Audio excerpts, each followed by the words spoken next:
founder of Journeymen and Vashon Island local here in the Pacific Northwest. And as Nicky mentioned, one of the things that we love to do at Journeymen to start meetings and to start experiences is something that we call a check-in, which helps us just become present with ourselves and with the other people in the group. And so I just want to invite everyone here to check in, and we'll keep it really simple for today. So we're just asking for you to share your name, where you're checking in from, and if you feel called, what is maybe one thing you're hoping to get from this evening with our special guest, Dr. Arne Rubinstein, who will be joining shortly. So name, where you're coming in from right now, and anything you're hoping to take away from our evening. And once you're finished, if you could just pick someone else's name that you see in our grid, and that'll pass it over to the next person to kick us off. So I'll just start. Again, my name's Alex, checking in from Vashon Island in Washington. And I am hoping to get some clarity on how we can strengthen our communities once this quarantine is all said and done. And I'll pass it over to Justin Canny. Howdy, Justin Canny, living in Tacoma, and I am here because quarantining, especially with a teenager, and it's your own, it's very different than my work with Outward Bound with other people's teenagers. And I'm going to pass it to Jessica.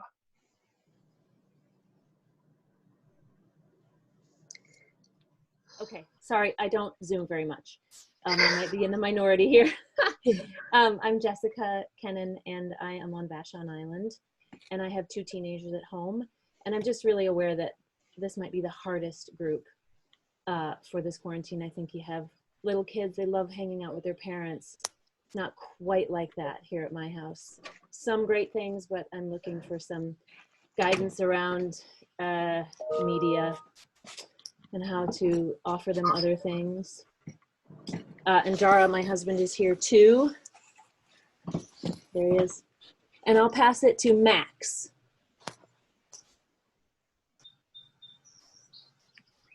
Looks like Max might have frozen. While we wait on Max, I just want to pass it over to our man Clayton over here. Welcome, Clayton. How's it going, Alex?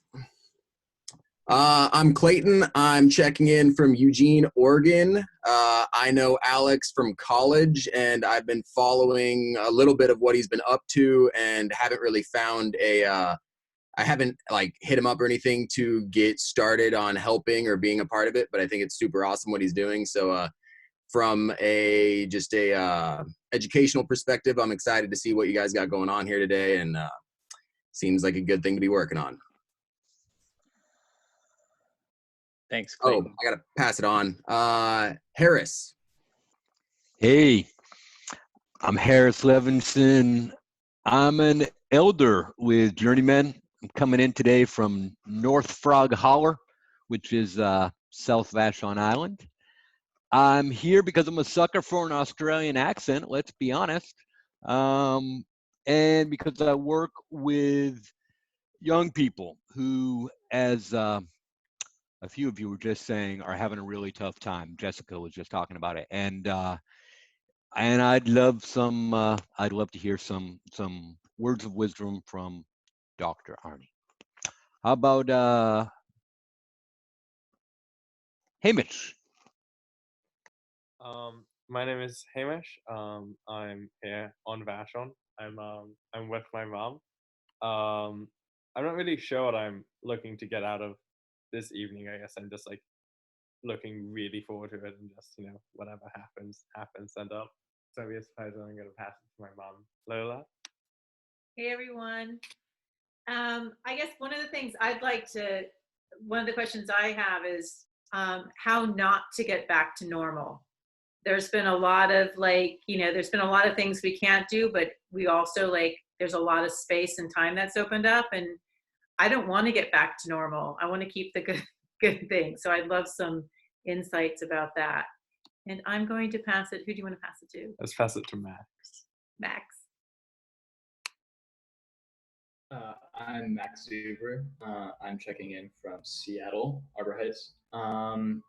And I've heard a lot of stories about Arne, but I've never actually met him. And I've listened to podcasts with him, and I'm just super excited to hear him talk live as we can right now, and just hear what he's got to say. And I will pass it over to Walter.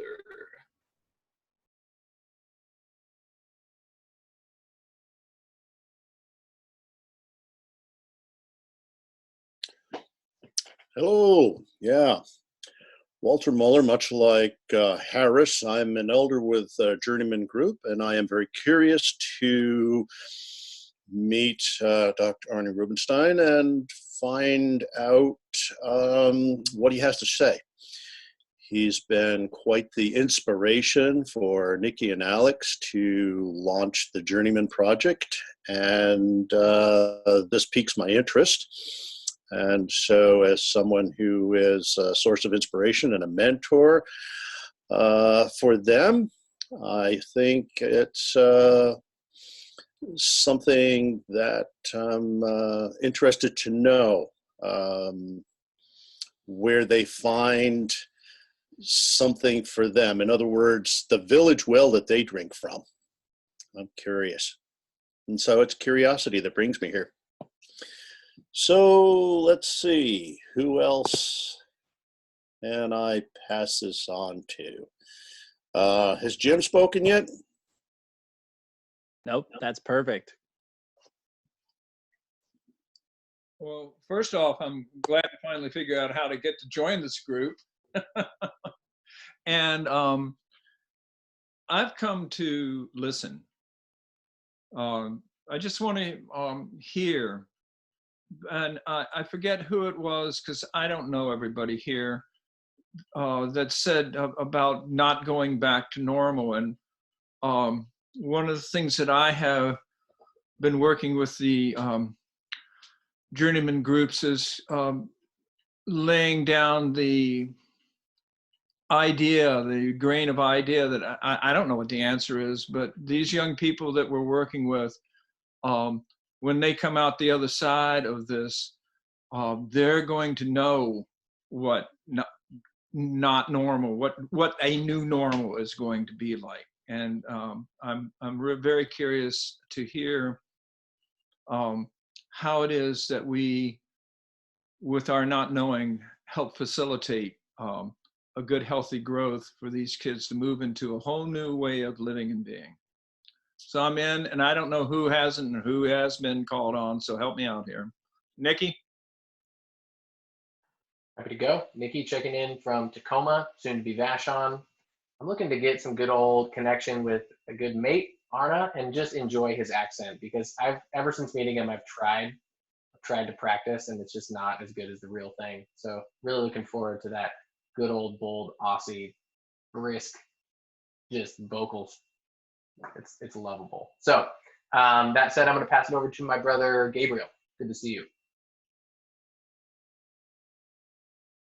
Thanks, Nicky. Yeah, I'm grateful to be here. I'm calling in from Nelson, BC, Canada, and I got my boys here, my two little boys kicking around me on the deck here, so it's a little noisy, but I'm glad to be here, and just thanks for offering this thing, this village.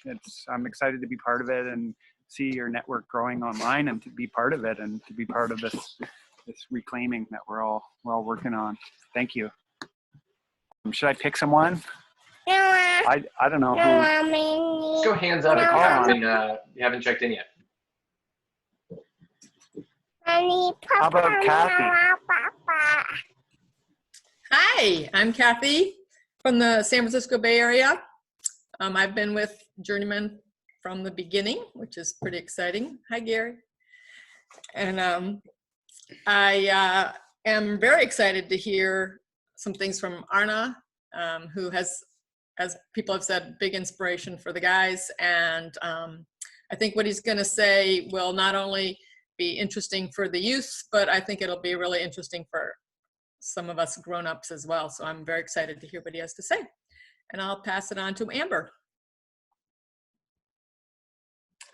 Hi, I'm Amber from San Diego, California, and I was invited by Kathy and looking forward to hearing and getting some advice on, I have 3 teenage kids at home, and just trying to figure out this whole quarantine and life with 3 teenagers. So I will pass it on to who has not. Ben, have you? Oh, you spoke. Sorry. Hello, I'm Ben. I'm currently in Des Moines, Washington. Yeah, I mean, I've heard Dr. Arne speak a couple of times, but it's always a nice change of perspective. So I think that's probably what I'm looking forward to, is just seeing how these things are going in Australia and hearing from someone who's actually there. I also, let's see, I don't know, who else? Has Jeremy or David's got a hand up? Let's go with David. Perfect, thank you, Ben. My name is David. I'm from just outside of Nelson, British Columbia, Canada. Yeah, what I'm looking to get is I'm curious about how Dr. Arne has kind of overcome some of the challenges of growing his work from something small into something large and kind of hitting the mainstream. So it's just hearing the challenges that he went through and how he overcame them. And I'll pass the buck to Mr. Gary Waldron. It's great to see your face. Nice to see you, David. Nice to see you. Gary Waldron from Tacoma. And I met Dr. Arne when Journeymen hosted him a while back, and always enjoy hearing from him. I'm going to pass it over to Duncan. Nice to see you, Duncan. Thanks, Gary. Hey, I missed the initial question, but it sounds like why we're here. And I'm here because I got to spend a little time with Arne a few years back, and I found his perspectives really powerful and inspiring. And I'm really curious about what he has to say about just how people can make the most out of a relationship, even if there are like inherent challenges to it. And I don't know who hasn't gone since I just logged on. Lorne, pass it to you. Thank you, Duncan. Yeah. I've been supporting Journeymen from the very beginning. I live on Vashon, and I did get to meet Dr. Arne when he was here at Seattle University. And as Duncan said, I'm looking forward to see how they're dealing with this in Australia and working with the young men there and their families and this horrible situation that we're finding ourselves in, and how to make it a positive growing experience for the young men. So I'm looking forward to that. Who else hasn't spoken?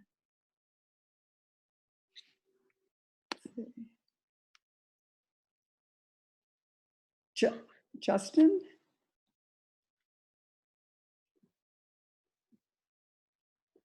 Matthew, I think, is raising his hand. Sure, I can go. Matt from Vancouver, BC. I am just interested in hearing just ways to kind of capitalize on this challenging situation that we're in, and how to turn it into something positive for our young people.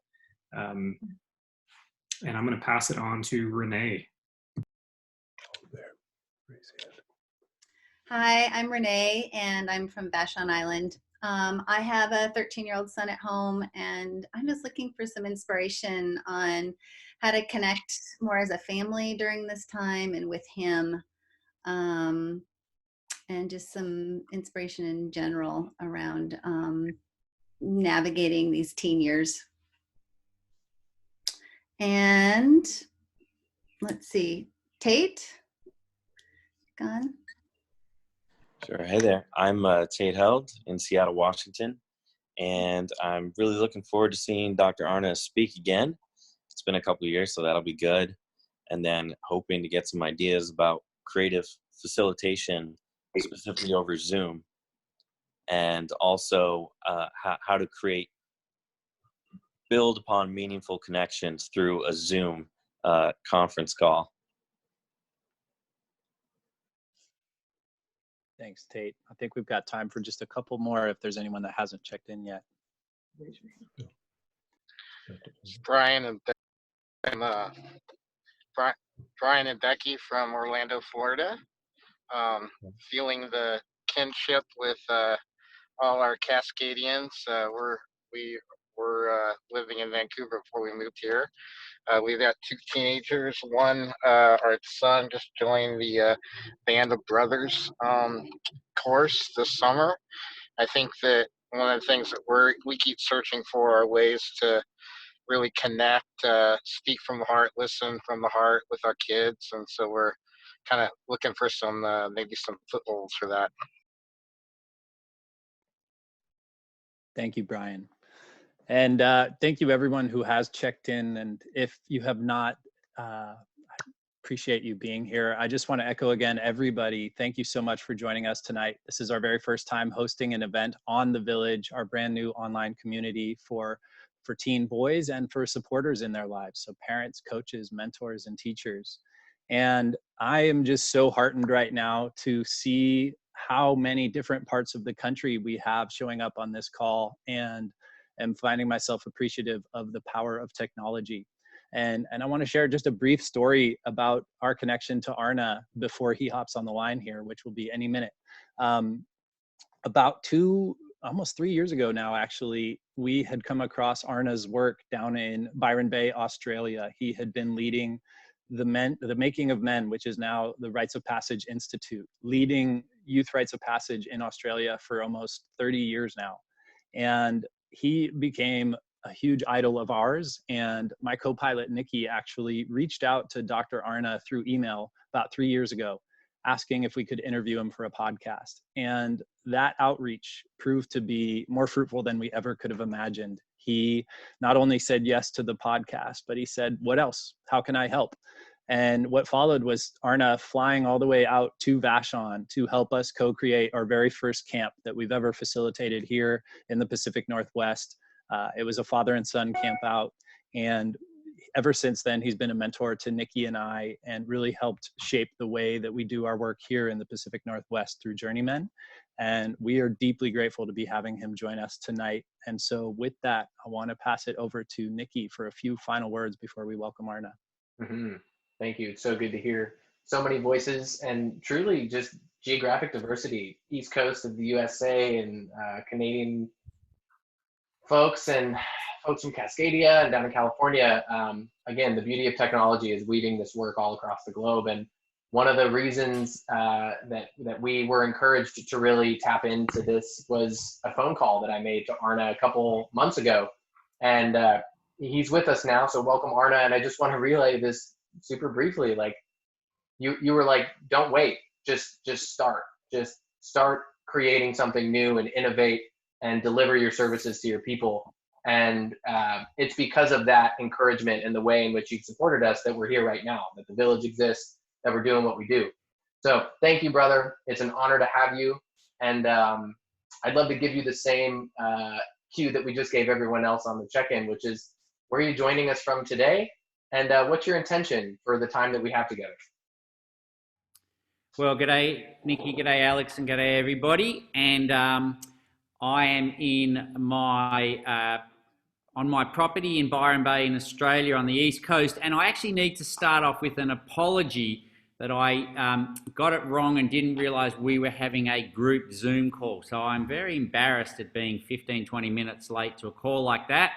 I thought we were doing a recorded podcasting, so I apologize to everyone. So my intention now is to make this even better than we were going to make it and have a really special discussion on Rites of Passage, what we're doing, answer questions, and enjoy being with you, Nicky and Alex, both of who I love and miss and have fantastic memories of our time on Vashon, and also your visit over here to Australia when you came and attended our Making Men camp.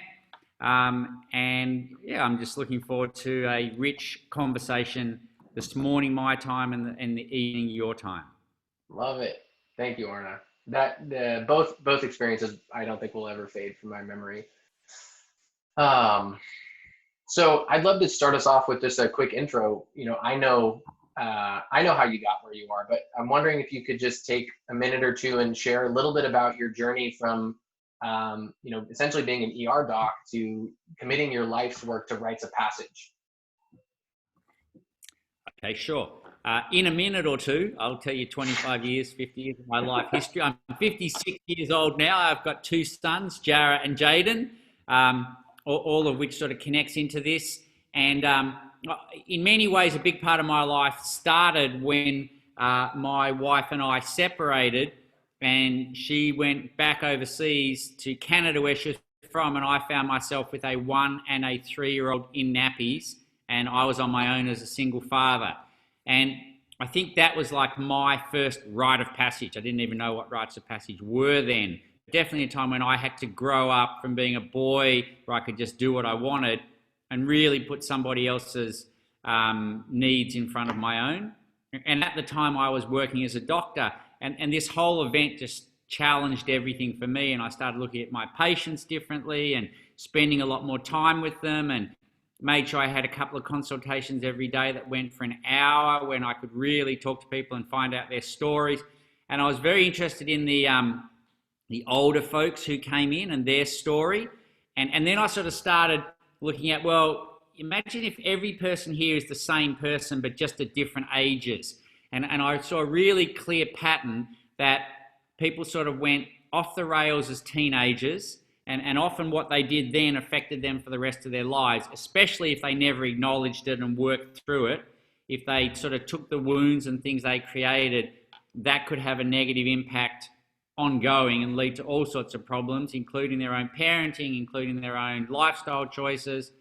And then I saw so many people sort of in their 30s, 40s and 50s who were really struggling and not knowing what to do and chasing the dollar and not in healthy relationships and dealing with addictions.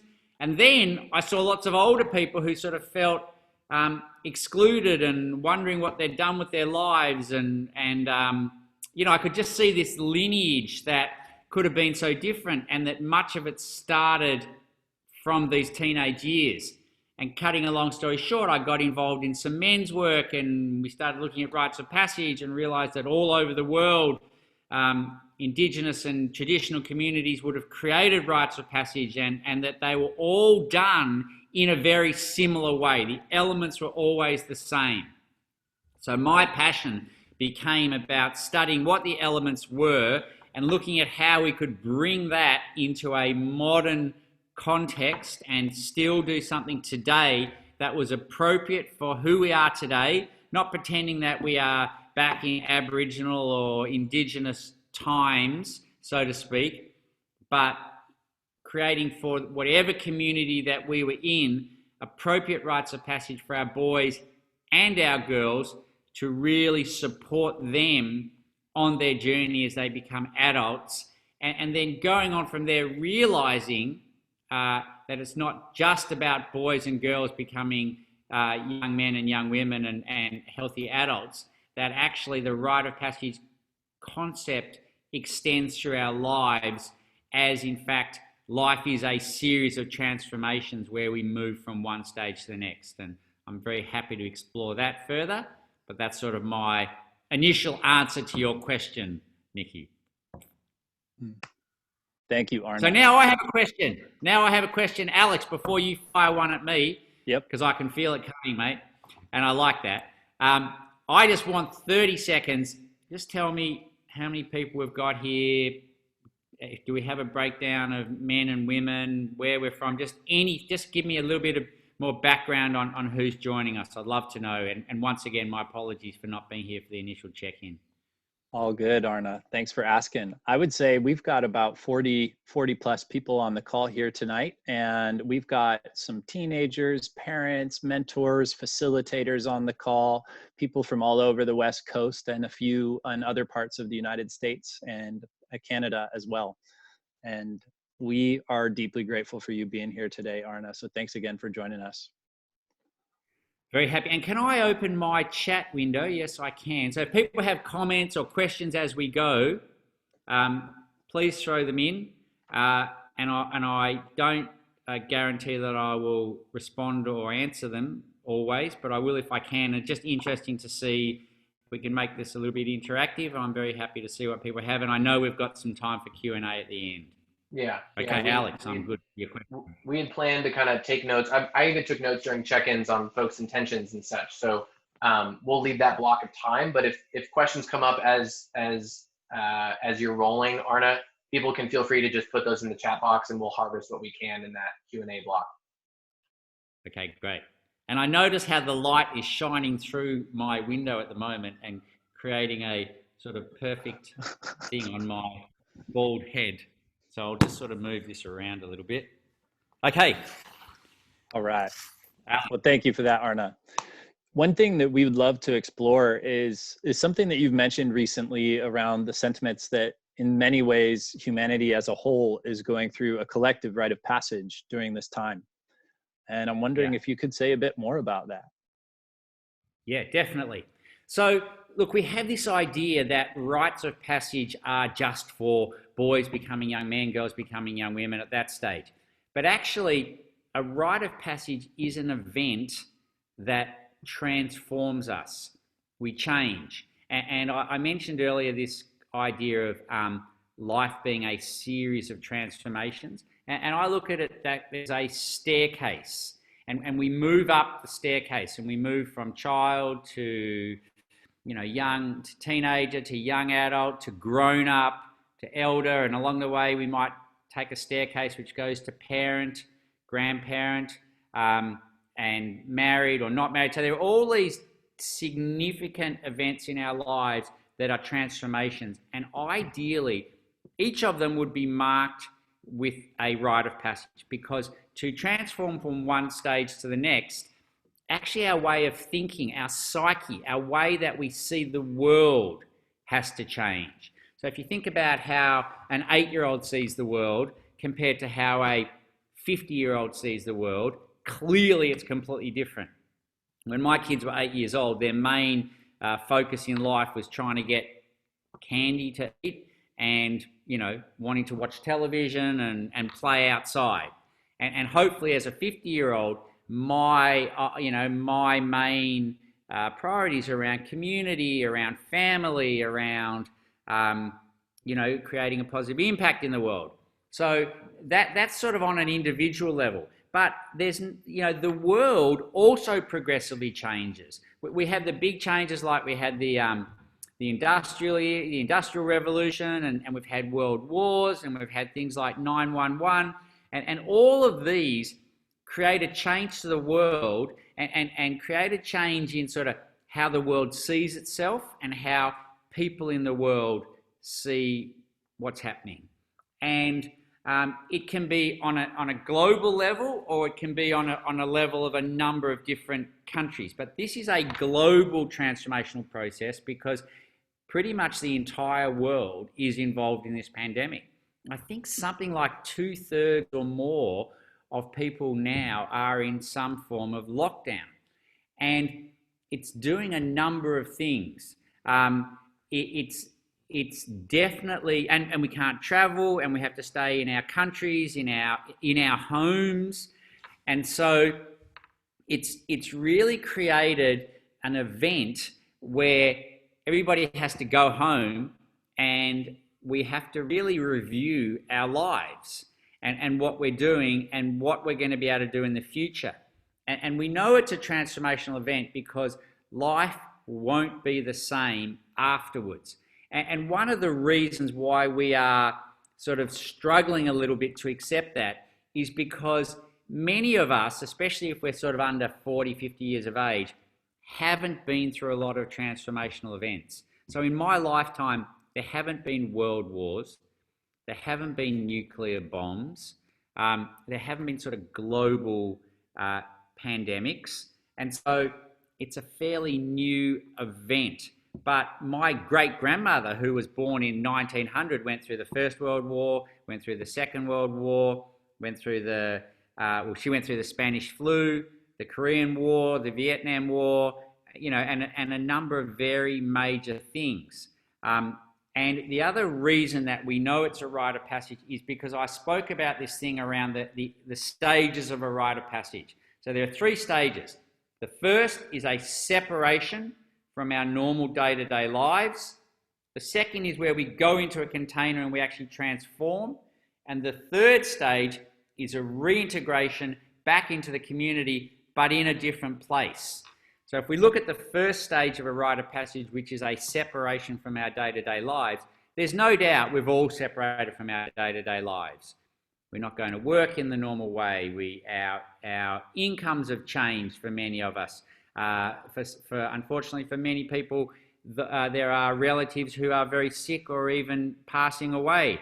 We're doing Zoom. We've moved into a much more virtual. So we've separated from our normal lives, and now we have been for the last couple of months in this container, which is where the transformation will happen. And I'd like to talk about the elements of a transformation, if we can have a chance to, please. And then we are now starting to move towards a reintegration back into community, as in many parts of the world, they're starting to ease restrictions, and we will go into a different way of living. And so they are the stages of a rite of passage, and they are absolutely able to be seen across what's happened in this period. The bigger question is whether we go through this transformation in a healthy way, and whether we grow, and whether we get insights, and whether we actually evolve, or whether we actually acquire more wounding and more sort of baggage as a result of the transformation. So everybody in our lives goes through transformations. And when I run my programs and when I do my work, one of the most common questions I will ask people is, what was the event, what rite of passage would you say created your shift from being a child to being an adult? What event was there for you? And 95% of people today, when I ask that question, describe a traumatic event. Someone died, or I had a really bad accident, or there was I lost a job, or I lost my family, or something really bad happened to me, and so the majority of rites of passage these days, because they're not facilitated, because they're not supported, they will happen anyway, but if they don't happen well, they actually create a wounding. Now that person can hopefully grow and learn from that wounding, but in the time when it happens, it can be very damaging and have lifelong effects. So ideally, rites of passage are facilitated so that we create healthy growth. One of the concerns we have with what's happening at the moment is it's not actually being facilitated. We don't have a lot of real global leadership that is taking us in a healthy way through our rite of passage that's happening. Certainly in most countries, we could fairly safely say that the governments are causing possibly more concern than positivity. And I don't want to get into a big political discussion here, but the leadership has been very mixed, and rather than sort of having wise elders who are guiding us through this rite of passage, people are actually having to find their own way. And that to me is a concern, because every rite of passage that we have, every time we transform, is an incredible opportunity. That comes with a challenge, and I believe the challenge and the opportunities are very entwined, but there's no question it is an opportunity if we can take it to grow and move to a really more positive place within ourselves and within our communities. Thank you for that, Arne. Really appreciate hearing your perspective on that. And what's coming up for me in this moment is a conversation you and Nicky and I have had previously around sometimes the challenges with integrating a transformational experience, that bringing it home, so to speak. And I actually remember you bringing this up just after the Australian fires down in Byron Bay, and wondering if people were going to learn from that experience and actually make the changes needed. And before you hopped on the call, one of our listeners named the question that they're sitting with is not wanting to go back to the regular normal. What does that new normal look like? And so I guess the question I'm sitting with is, what would you say we should be mindful of as we are, moving back towards integrating into society and out of this into the separation phase? Yeah, great. Well, it's a very important question. And actually, I'll just name that I think we're at a very interesting point, because, we separated, we've been in our container, and most people that I've spoken to have had some big insights. If I talk about my own personal journey, a lot of it's been around family, because I've had all the sort of the family here with me, and we've been in like a pressure cooker for the last 2 months, and living together again for the first time in many years, and new members of the family. So there's been a lot of insights about family, but I've also gained a lot of insights about myself, some of which I haven't been, particularly happy about. Just in terms of how I am with family, and different things. So there's been a lot of personal insights and potential personal growth for everyone. And now we're at this stage where we're not integrated yet, but we're not fully in lockdown anymore, or definitely in Australia. So it's quite an in-between stage.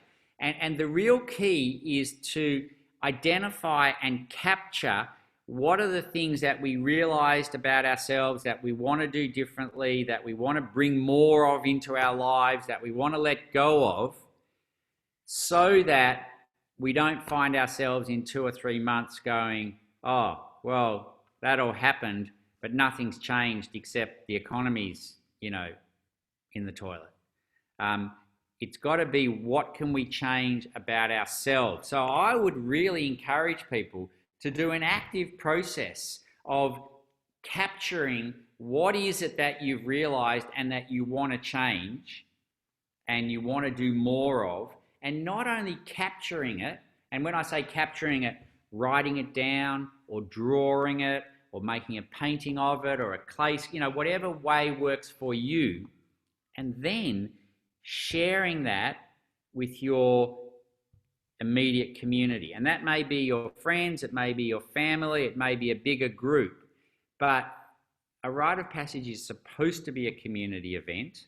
And so we also know that when people create a vision for how they want to be, that's the first step for it more likely to happen. And the second step is actually making it public, and telling other people about it, and having it in a format where we can look at it in 1, 2, 3 months, and it's there. We've written it down. We've taken it out of our head and actually captured it in a way that we can see it. So there's no reason why the people on this call, if they feel to, couldn't actually make a commitment, to get a piece of paper and write down or draw, or however you want to do it, as honestly as you can. What are the things that I've realized? What are the things I know I want to change? And what are the things I want to do moving forwards? That, to me, is very important as part of this process. And there is always the risk that people do workshops, people travel overseas, people do things, they have these great insights, things are going to change, they come back, the community doesn't see them, and a week or a month later, nothing's changed. And, I believe that rites of passage will happen anyway. And if we don't change as a result of what's happened, the next round could actually be way more dramatic and way worse. And, we need to take these opportunities when they come up. Thanks, Arne. I want to acknowledge, too, that what feels like a really deep call to action, as I know just from our check-in and looking at some of the names and recognizing many of the faces on this call, we have a lot of strong leaders in this group, many folks who are already facilitating maybe indirectly, but in their family unit, in their communities, in business. And I think that is an important way to recognize that, you don't have to run a Rites of Passage business or organization to be a guide of sorts and to be a leader and to hold some solid ground and tap into that elder energy, or even have gray hair to have that elder energy. I'm earning mine, by the way. It's slowly coming in. But yeah, that feels like such a great practical piece for us. And I want to build from that because I think, myself included, I know a lot of the folks also checked in looking for some pretty kind of pragmatic what to do, and just acknowledging that a lot of parents right now are struggling, and they're being asked to do things that they've never been asked to do. They're having to be a homeschool teacher and maybe work a new job or just not work and be home more. And with that added pressure, I think there's like you said, the pressure cooker effect of being in the home together. And we'll have some time to talk about your online e-course in a little bit, but I'm wondering if you might just pull like one pretty simple activity out of your toolkit for our parents who are listening and saying, if you want to grow in your connection to the young folks in your home, your children right now, what's an easy thing they can do that's not going to feel like an added task list or something that's going to add a burden for them? Yeah, thank you. Well, it's such an interesting situation because, parents and a lot of men, fortunately, unfortunately, whatever, but everyone who would normally be off at work for so long is actually home with their children. And I've been sort of exploring this and speaking to a lot of people. And so many parents have come to realize that so much of our children's broader education has in fact been institutionalized. We think the high schools are going to bring them up. We think the university is going to bring them up. We think the daycare centers are going to bring them up. And actually now when the parents and children are getting together and spending this time at home, what they're realizing is that there's this enormous intergenerational gap, and that is creating a lot of stress. And many parents are actually struggling to genuinely relate to and find that point of connection with their children and be working together rather than sort of feeling like they've got to work against them. And then on top of that, you bring in homeschooling. And I personally have a belief that so much of the schooling that children need to do is kind of inappropriate for a lot of them, and they don't relate to it, but it's at school. And now that at school world has been brought home, and the kids are going, we don't want to do this at home. So much of it doesn't make sense to us anyway. And now we've got to do it in our home, and our parents are trying to make us do it. And that's kind of started World War III in many houses around the world. And so there's a whole thing to sort of look at there, and especially because so much of the schooling is academically based rather than life skills based. And I have this strong belief that, we have to be teaching our children life skills, and so much of the academic stuff is actually available on their phones anyway. So anyway, I'm sort of digressing a little bit, but I'm quite passionate about it. I think it's actually creating a lot of issues now. In terms of specifically to your question as to what is one thing that parents can do, if I could have one thing happening, I would have parents and children genuinely connected and able to check in properly on each other's well-being. Because from that starting point, we can pretty much do everything. And for that reason, whenever we talk, guys, we generally have a check-in at the beginning. And the idea of a check-in is to know where someone's at, because when you know where someone's at, then you can connect with them genuinely and empathetically and support them or be there for them or whatever it is. And so we created a check-in process that families can do at home, and we called it a golden check-in, because people say, oh, how do I check in? Because when I say to my kid, how you going? They say, oh, good. And it's like, well, how are you actually going? So we created this idea of a golden check-in. And guys, I'm very happy to send you a link to this at the end, and we can send it out to everyone who's on the call. but basically a golden check-in is just a framework for doing a check-in. And G starts for just how am I going overall.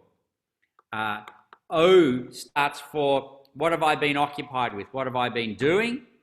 L is what have I liked, what's been happening that's been going well. D is anything that's been difficult going on.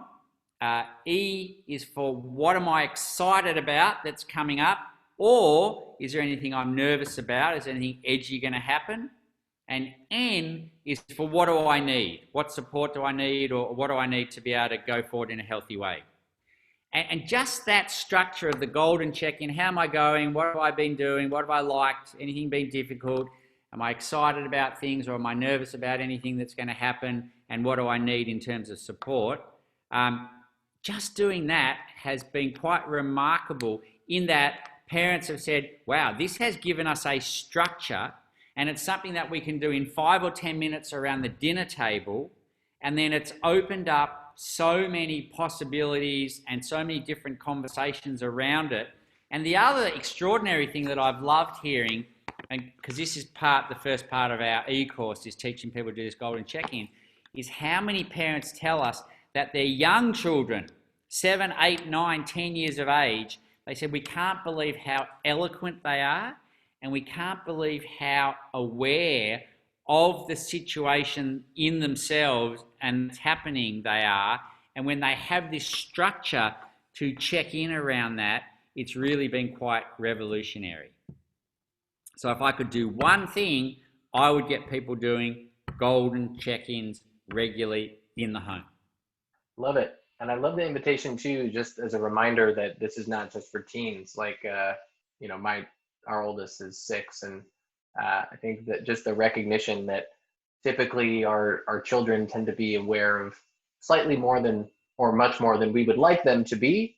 And why not give it structure so they can bring that awareness in a transparent way and feel heard and listened to, and part of the conversation that involves them and impacts them in such a meaningful way. Yeah, absolutely. It's quite extraordinary how at such a young age they can be so switched on, and you know, when we give them the opportunity, then we really get to see that. Mm-hmm. So going back to the teen card, I mean, we have several youth on the call and probably more who will listen to the recording. I'm wondering if you can kind of tap into the part of you that has a pulse on what's going on in the homes in Australia and just in your field. And if you could offer 1 or 2 tips for our young guys who are on the call, what would those be? What might you say to them? Great. Okay. So I think there's a big variation in what's going on in the homes in Australia. There are teenagers who are actually very happy to be home and very happy to be with their parents, and who are doing their homeschooling diligently. I'd say that's probably about 20%.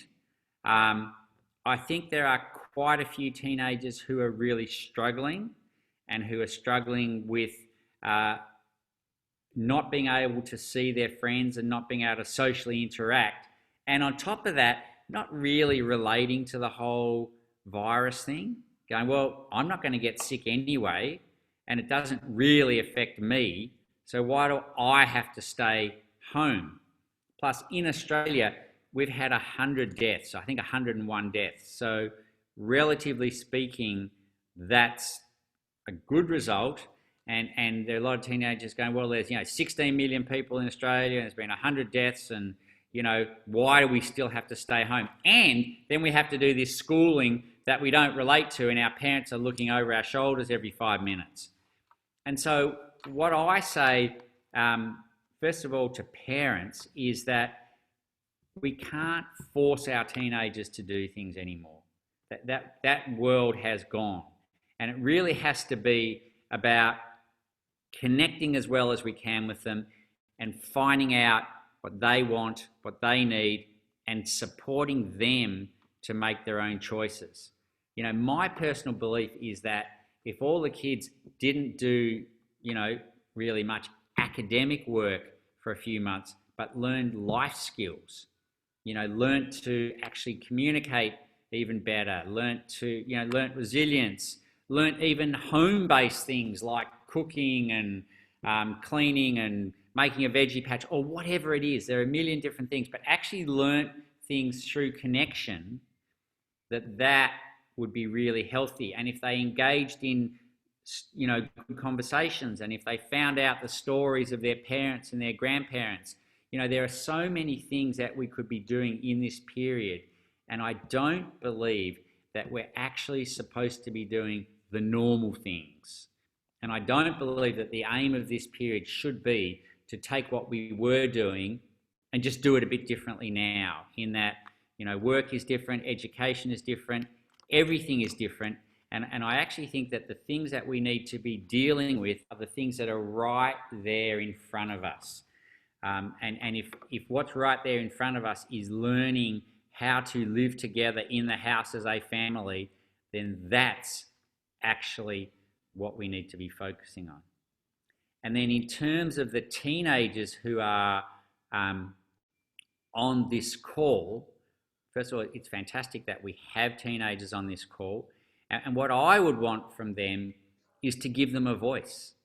You know, I want to hear from the young folk who are on these calls and who are involved, what they want and what they think is important at the moment and what they want to be doing. In my experience, when we can actually give our teenagers responsibility and privilege, and do it in a communicative, collaborative way, in the main, I find they will step up. And it's one of those old classic things that when we go the positive reinforcement, and then we can have, if things don't go well, and you know, they won't always go well, but if we can have conversations that are based on actually reflection and discussing what's happened, rather than authoritarianism. So I'll give you an example. You know, I have a teenager here. If I try and force him to go to school, it just becomes a nightmare. But if I sit down with him and say, how's school? What's happening? What do you want to do? Where do you see it taking you? Are there other things, if you're not going to do schoolwork, that you could do? And if we can have that sort of conversation and agree that if my teenager, you know, can find healthy alternatives to what's, you know, to the schooling, that will support him in doing that, then it becomes a really positive scenario. And if we then say to him, and if you do it, then we'll be happy to support you not doing that something else. But if it doesn't work, we'll have to reconsider it. Then we actually have accountability built in there. So it's, for me, it's about those sorts of things. And I'm coming back to this idea of an intergenerational collaboration, which means whatever generations we've got present in our space, children, parents, hopefully grandparents, that we're actually all working together rather than functioning as separate units, just doing our own thing. And I believe that is hopefully one of the things that we can aim to be moving back to more and more. Thank you for that, Arne. And actually, one of our listeners had posed a question that I feel like you answered quite well in that response. They were curious about how is it possible for a transformational rite of passage experience to be negative? And if so, what can parents do to facilitate to make sure it's a positive result? And much of what you just shared spoke to that. And I'm curious if any other pieces come up for you as you consider how parents and mentors can help facilitate a positive transformation. Yeah, well, I just want to also acknowledge Max, who's on the call, and he's a teenager stuck at home with his parents. And so hopefully we've been able to help you a little bit here, Max. I think, one of the things I talk about is that, none of us, let's just get something out on the table. None of us are perfect. None of us are doing this, 100 out of 100. I'm 56 years old. I've had some of the most profound parenting lessons of my life in the last 2 months. And parenting and being a member of a family and being a member of a community is an ongoing learning experience. And rather than us saying anybody pretending that they've got it all worked out and know how to do it, the aim for me should actually be to learn, to grow, to improve, to find ways to do it better, to acknowledge our stuff, to recognize that sometimes we won't get it right, and then just to be, moving forwards from there. I very much want to address this question, and I know it's sort of got named a bit, but can a rite of passage be a negative experience? Absolutely, it can be a negative experience. And unfortunately, as I said earlier, very often it is. So we have a thing in Australia called schoolies, which is when our students finish high school, before they go to college or university, they have a thing called schoolies, and often they'll go away for a week, and you'll get huge congregations of students in various beach areas, or they go to Bali, or they go to Fiji. And unfortunately, what happens is it often turns into a drinking and a drug fest.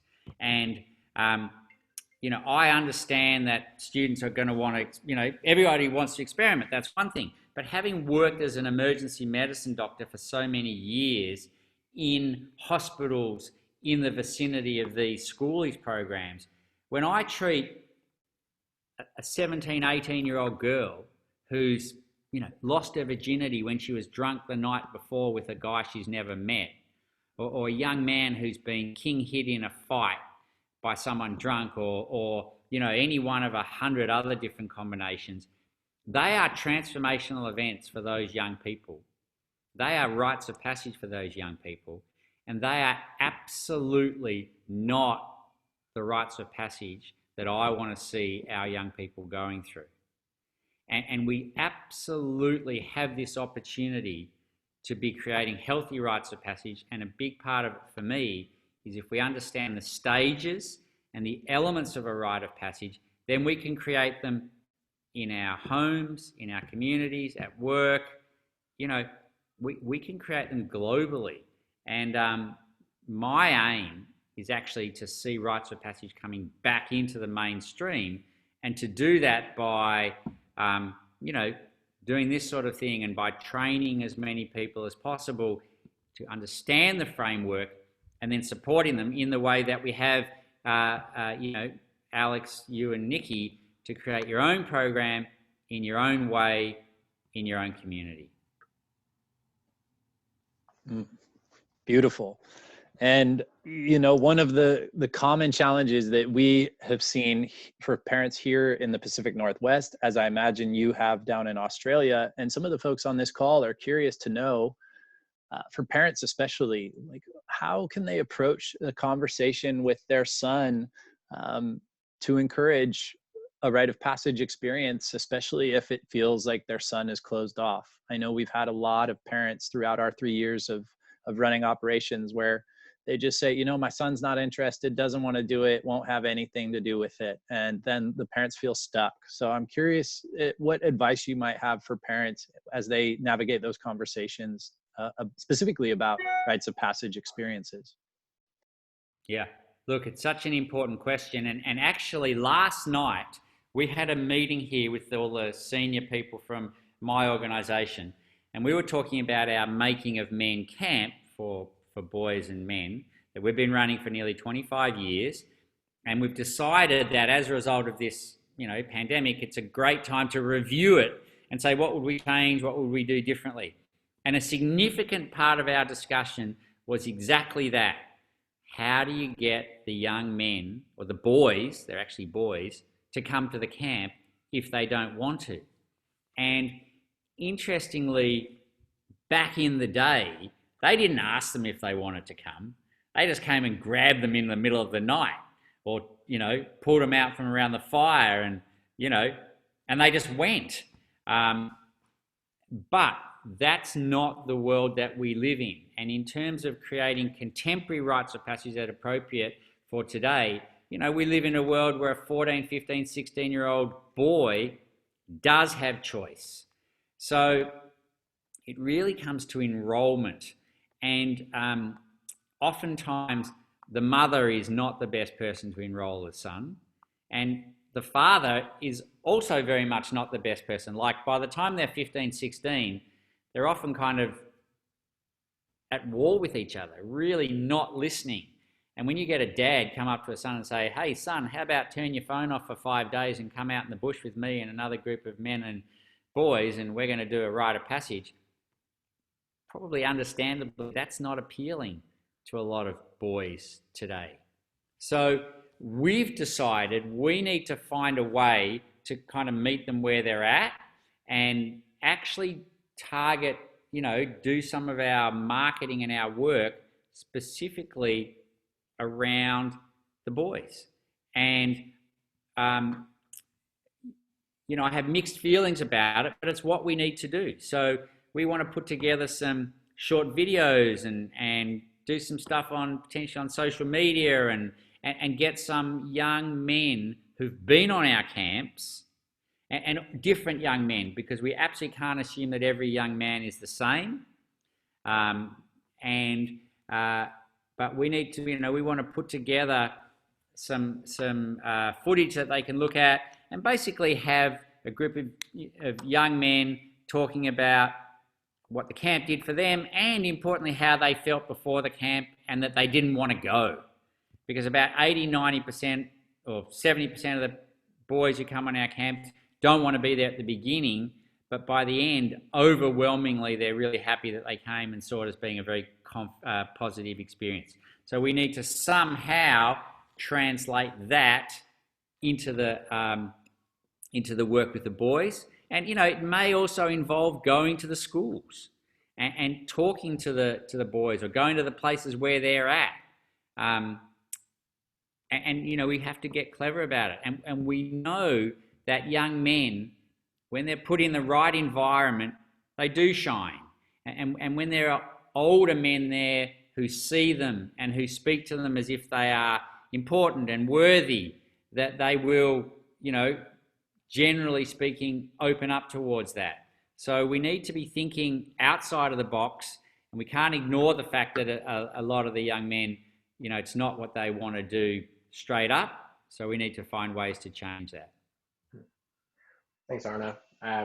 This is such a right topic for us as we're now rolling out our first ever kind of immersive online experience called Band of Brothers. We have parents of enrolled boys on this call and some who want their boy to be involved and are struggling with that convo. And some of the offerings we've shared is like, hey, let's find a time for one of our mentors or guides to connect with the boy. And most of us, I'll say, are kind of in the younger stage and can perhaps provide that type of an outsider connection that feels authentic and feels like an invitation. And it's been so important for me since we started this work to recognize that we can't will somebody to change. Like there's no amount of pressure from a parent and hope or amount of money that's going to create the transformation of stepping out of adolescence or childhood and into the next stage. And yet sometimes, parents feel like they've tried everything.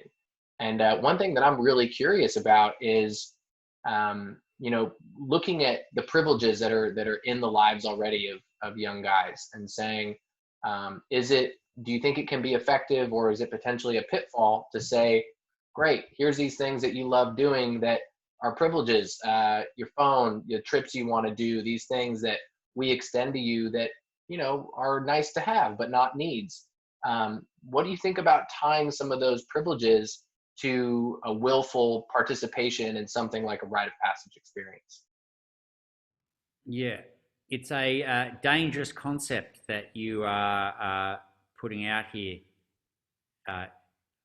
Nicky, there's a part of me that just wants to go, actually, we're not going to ask you. And I say to parents often, when they're young, you make the decisions for them. And when they're older, they make their own decisions.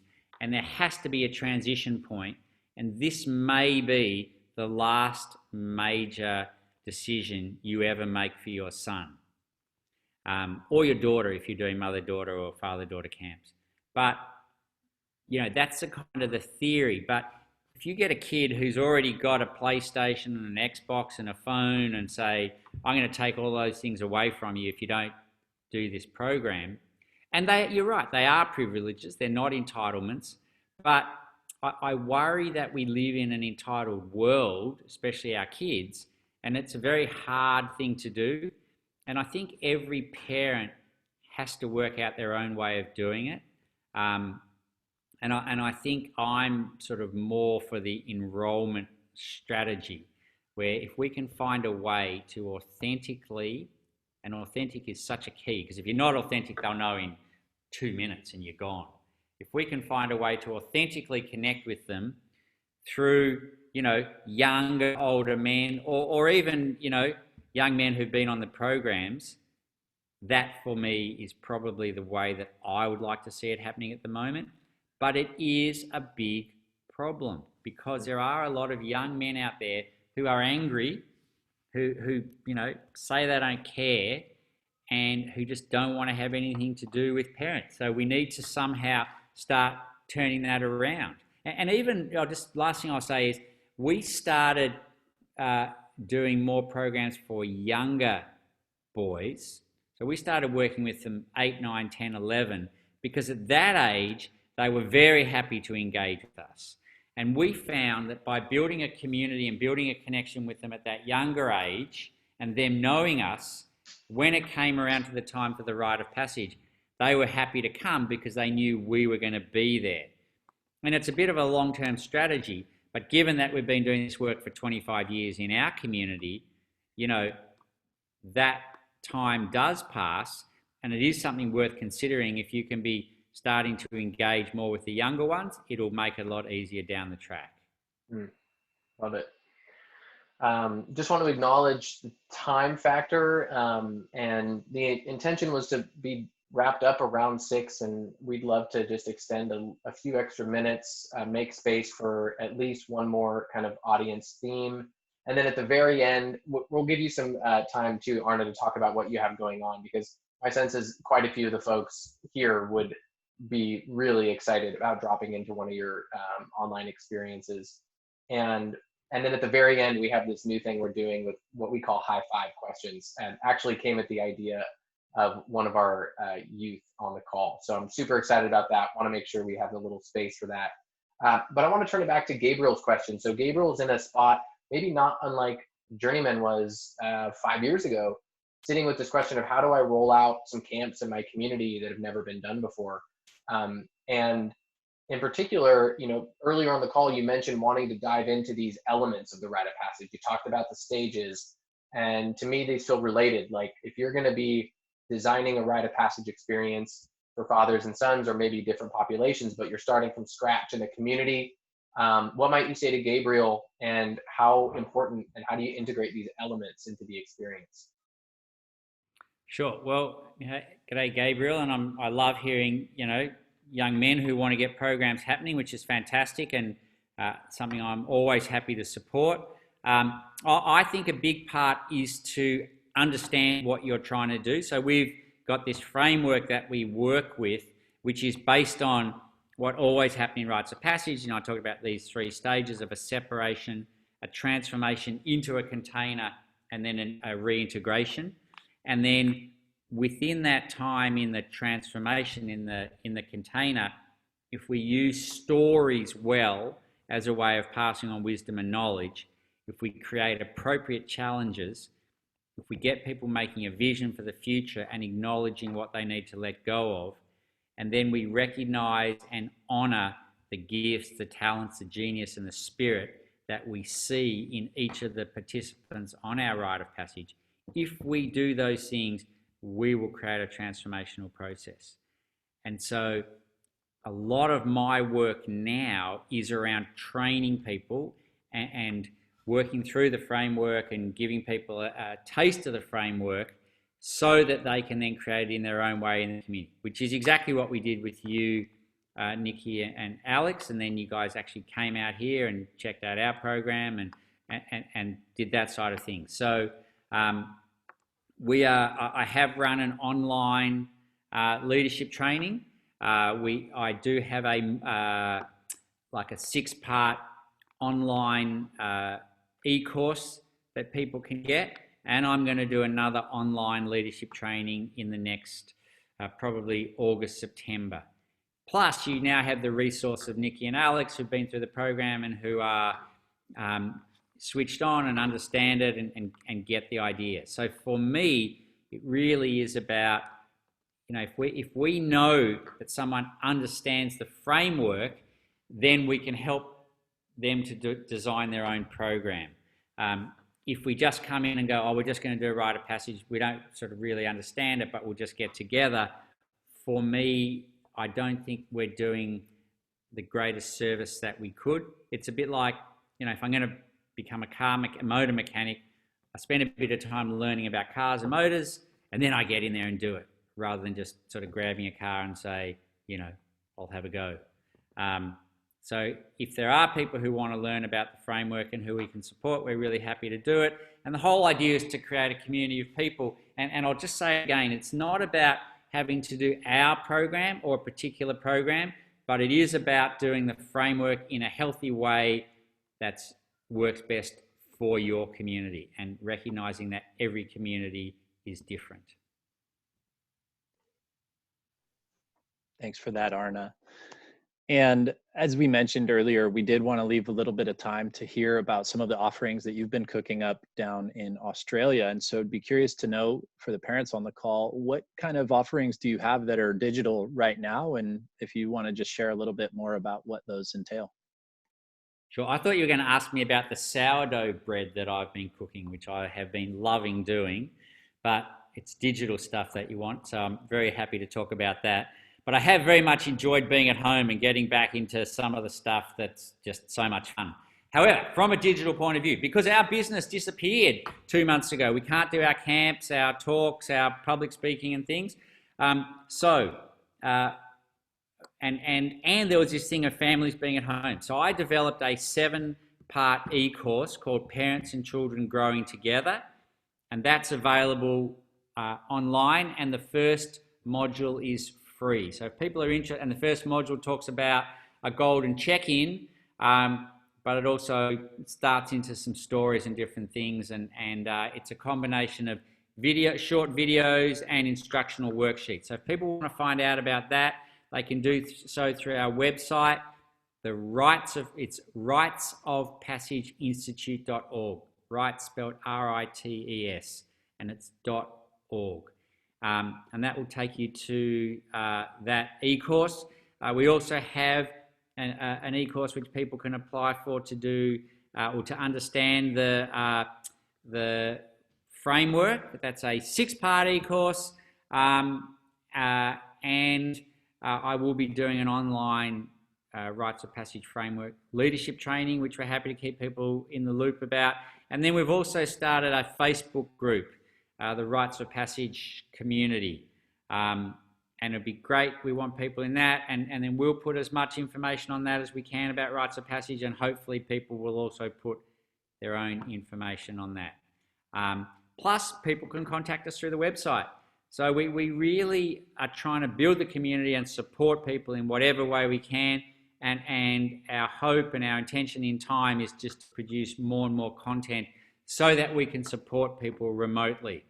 As fantastic as it is to meet people face to face, it's certainly not possible at the moment, and not everyone can travel to Australia. So if we can create resources that can benefit people, absolutely, then that's what we want to do.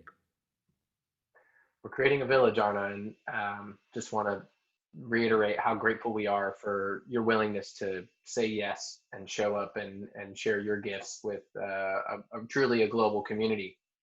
We got to share a little bit of the intro story right before you joined, but when we reached out, everything was just a vision and it was felt far off. And you were really one of the first people who had been in the work, who was just like all in, yes, let's do it. How can I help? And to me, just really modeling that part of stepping into your gift and being in service and saying yes to give when you can. So thank you, brother. It's really an honor. Absolute pleasure. For everyone listening, got Nicky and Alex into the shark-infested waters of Byron Bay for an attempt at surfing. We each caught our own first wave that day. I don't know if you knew that, but both of us, first ever, pretty legendary. I knew that because I got told so many times. So I was very happy about it. Nice. All right. As we get ready to close, I'd love to invite everyone to just connect with your body and take a couple of really deep breaths.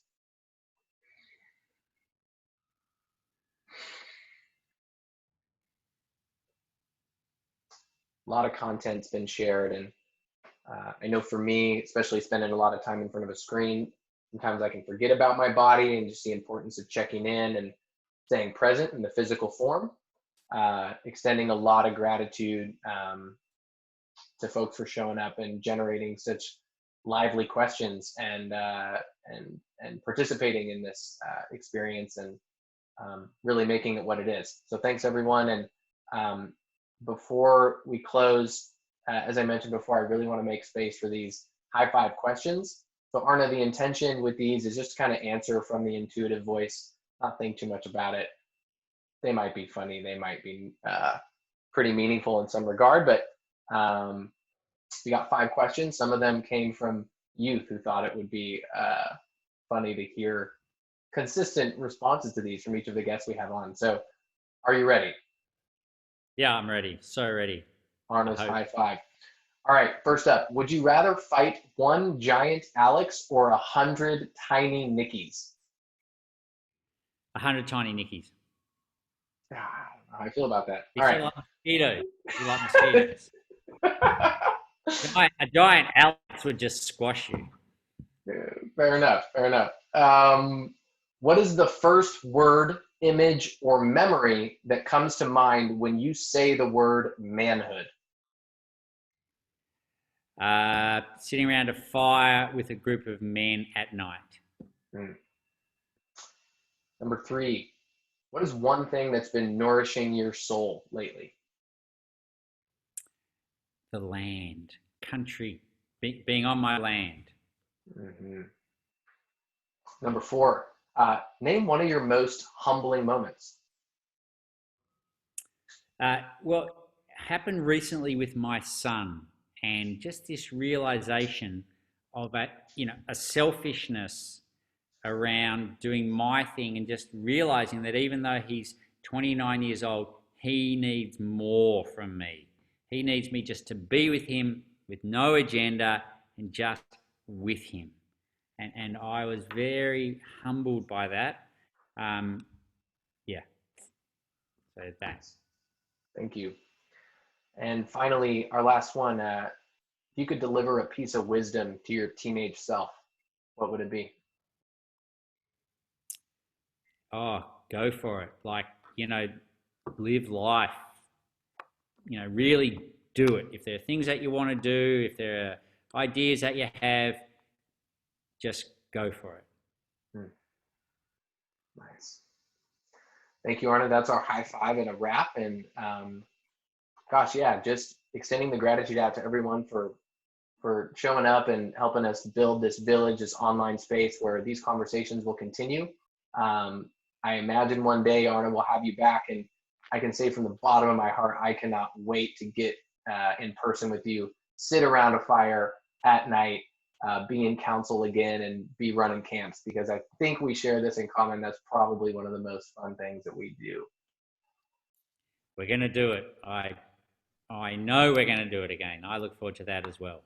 And I'll send you some links. Can we send out some stuff? I'll send a link to the Golden check-in and maybe a couple other things. I'll send it through to you, and if you distribute it out to this group, that'd be great. Yep. And I'm aware there are questions here that we didn't get to, all of them or nearly all of them. I just want to say thank you to people for putting those questions out. And I don't know if there's a way we can find to address some of them. We can. And I'm totally fine making that space. We had planned, our plan 2 was to hold till 6:30. So if you want to drop into that last question, I'm happy to make space for that before we close. I'm seeing Justin's pop up right now, and I think it came up earlier too. Something around like, how do you know when they're ready? Do they need to be at a certain stage? What are the signs? And is it only for teens, or is there something that might be appropriate for slightly older young adults as well? Okay, well, technically that's 2 questions, but they're very good questions that are interrelated. So I'm very happy to answer that in the few minutes that we have. And we used to get asked this a lot, how do I know when my son is ready? And I always look back on what used to happen sort of historically as a guide for the first part of an answer to a question. And very often it was actually the grandparents who would decide when the teenagers were ready, because they said that the parents were too close and they'd either want to send their kids off too early to grow up or hold on to them too long and protect them. So, it's a kind of a tricky thing for parents to have to decide themselves when the boys or the girls are ready. But given that that's where we're at, and often we do, I say, you'll know because they'll start locking the door, whether it's to the bathroom or to their bedroom. They'll start butting heads with you. They'll stop talking to you or sharing with you. You'll go, oh, what was that about? Or their emotions will become really changed. And there's not just one age. There's not, some kids are ready much earlier than others. But having said that, I very much don't want to see people push their children into these programs too early, because I always want that when we have the discussions that we have, and when the boys or the girls are privy to what's being discussed, I want them to be able to relate to it rather than it's just a concept. So I always say I want the kids to have had a couple of things not work out for them in their lives, had a couple of failures, maybe gotten into trouble for a couple of things. That sort of stuff really says to me that they're ready. Sort of within that. But also, I don't mind having young ones of different ages on our programs. The most important thing is that we don't treat them all as if they're exactly the same age. And so if we get kids from 13 to 17, we'll say to the 17-year-olds, well, you're the oldest, and we want you to be the oldest and show leadership and act as the oldest, and we'll give you privileges around that. And so, we actually create the different ages within the group, and hopefully they step into that. And this ties into this thing that I talked about where life is a staircase. And what's really important to know is that when our son or daughter is stepping up from being a child to a young adult, the parents also have to be stepping up. Because if the parents stay treating their children the same after they've been through the rite of passage as they treated them beforehand, then they're going to slip back to their childish behaviours again. So the parents also actually have to move up to give the young adults space to actually be young adults, as opposed to still keep treating them like children. And that therefore means it's a rite of passage for the parents as well. You ask any mother who's had her son or father go through one of your Making of Men or your camps that you do, and they will tell you it's also a rite of passage for them. And they're stepping up and they're moving more towards elderhood, and they're moving towards letting go of certain things, which creates the space for the young ones to step up. So all of us, all through our lives, whatever age we are, will be going through rites of passage. I personally am currently going through a rite of passage where I'm seeing elderhood. And I'm not saying that I'm an elder, but I'm seeing elderhood in front of me. And I'm very much recognizing that elderhood is different from sort of the grown-up stage, where as a grown-up, my role was more to create things, to build things, to sort of almost control my environment so I could do things. Whereas the elderhood role is much more about letting go of that. And it's a much more mentoring stage, and it's a much more seeing the gifts of others stage, and an acceptance that, life is not forever, and that, things end. So the whole idea of a rite of passage never finishes, and whatever age we're at, we're on a step on the staircase, and at some stage we need to move to the next one. Love that invitation. Arne, this is brilliant. I'm so grateful that you got to drop in, and I know all of the invitations for your time and energy, and it feels like quite a gift to be able to have you participating in our community and supporting what we have going on.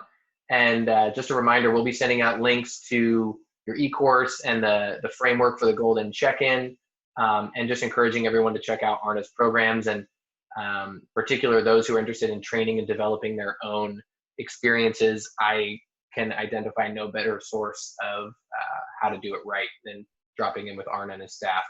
So thank you for all that you do and are. And on behalf of Journeymen and the budding new village, we wish everyone a nice evening, and we look forward to seeing you next time. Thank you. Thank you. And thank you everyone for being on. Lots of love. I look forward to when I see you in person. I look forward to that very much. Thank you so much, Arne. Great to see you, my friend.